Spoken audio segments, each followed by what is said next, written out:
बिस्मिल्लाहिर्रहमानिर्रहीम। अस्सलाम वालेकुम। रूहानी दुनिया चैनल को देखने वाले मोअज़्ज़िज़ ख़वातीनो हज़रात, उम्मीद है आप सब लोग खैरियत से होंगे और ईमान की बेहतरीन हालत में होंगे।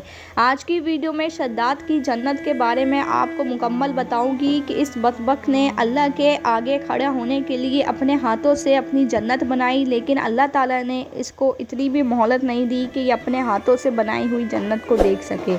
लेकिन इससे पहले मेरी आपसे गुजारिश है, अगर आप मेरे चैनल पे नए हैं तो मेरे चैनल को सब्सक्राइब करके बेल आइकन को प्रेस कर दीजिए।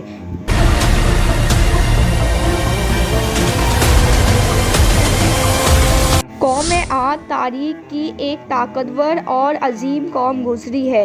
इनकी तरफ हज़रत हूद अलैहिस्सलाम को माबूस किया गया, लेकिन कौम आद ने इनका इनकार किया और फिर अल्लाह ने इन पर अजाब नाजिल करके तबाह कर डाला।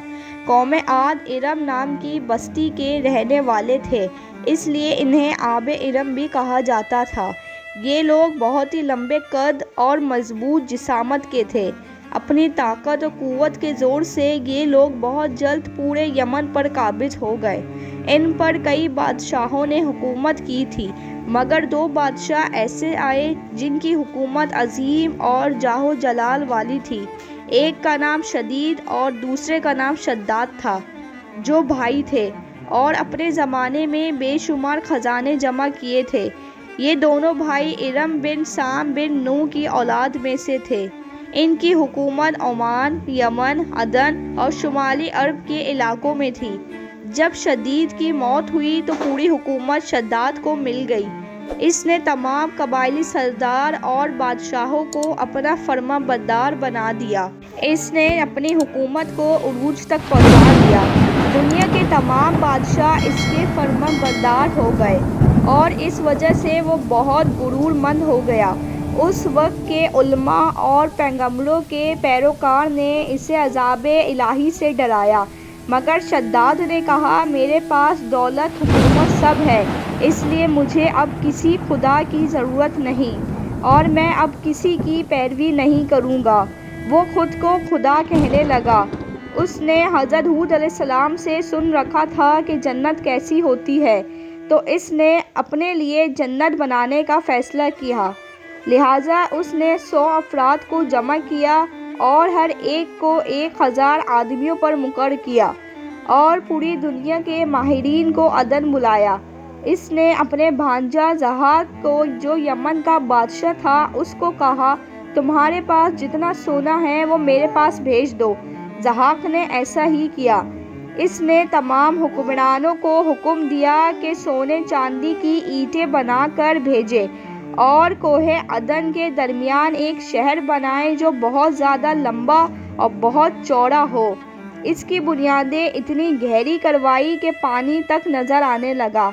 फिर इस पर संगे सुलेमानी से इसको भर दिया गया और फिर इस पर सोने चांदी की ईंटें लगाई गई और यूं पूरे शहर की दीवारें सोने चांदी से बनाई गई और इस शहर में 1000 महल बनाए गए। फिर शहर के दरमियान एक नहर बनाई, फिर उसमें से छोटी छोटी नहरें निकाली गई जो हर महल तक पहुंचती थी, और फिर ऐसे मसनूई दरख्त बनाए जिसकी शाखें सोने की और पत्ते चांदी के लगाए गए। शहर की दुकानों और दीवारों को सोने और चांदी से सजाया गया। जब तामीर मुकम्मल हो गई तो हुक्म दिया कि सारे शहर में रेशम के कालीन बिछा दिए जाए और हर नहर में से किसी में से शराब, किसी में से शरबत, किसी में से दूध और किसी में से मीठा पानी जारी करा दिया गया।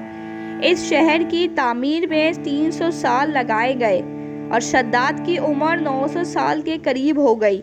बागे इरम के मुकम्मल होने के बाद जब शद्दाद अपने लश्कर के साथ घमंड के साथ आया तो दरवाजे पर पहुंचा ही था, लोगों ने फूलों से इस्तकबाल किया। अभी उसने दरवाजे की चौखट पर पाँव रखा ही था कि उसने एक अजीब शख्स को खड़े देखा। उसने पूछा, तू कौन है? इसने कहा, मैं मालिकुल मौत हूँ। शद्दाद ने कहा, तुम क्यों आए हो? उसने कहा, मैं तेरी जान निकालने आया हूँ। शद्दाद ये देखकर हैरान हो गया और कहने लगा, मुझे इतनी मोहलत दे दो, मैं अपने बनाए हुए शहर को देख सकूँ। मालिकुल मौत ने कहा, नहीं, अब वो वक्त नहीं है। اور شداد کی روح مالک الموت حضرت اسرائیل علیہ السلام نے قبض کر لی۔ پھر حضرت جبرائیل علیہ السلام نے ایک زوردار چیخ ماری اور تمام شہر تباہ اور برباد ہو گیا اور شہر کا تمام نام و نشان مٹا دیا گیا۔ دوستو، شداد نے 300 سال لگانے کے بعد جو اپنے لیے جنت بنائی تھی، اللہ تعالیٰ نے اسے اتنی بھی مہلت نہیں دی کہ وہ اپنی جنت کو دیکھ سکے۔ اس واقعے سے ہمیں یہ سبق ملتا ہے، ہم دنیاوی چیزوں کی تیاری کرنے کے بجائے آخرت کی تیاری کریں، کیونکہ موت کا وقت نہیں پتہ کب آ جائے۔ میری ویڈیو آج کی دیکھنا اور سننا اچھا لگا ہو تو ویڈیو کو لائک کر دیجیے گا اور شیئر کر دیجیے گا، اور ساتھ ہی میرے چینل کو سبسکرائب کر کے بیل آئیکن کو پریس کر دیجیے گا۔ مجھے دیجیے اجازت، ملتی ہوں اگلی ویڈیو میں۔ اپنا بہت خیال رکھیے گا۔ اللہ حافظ۔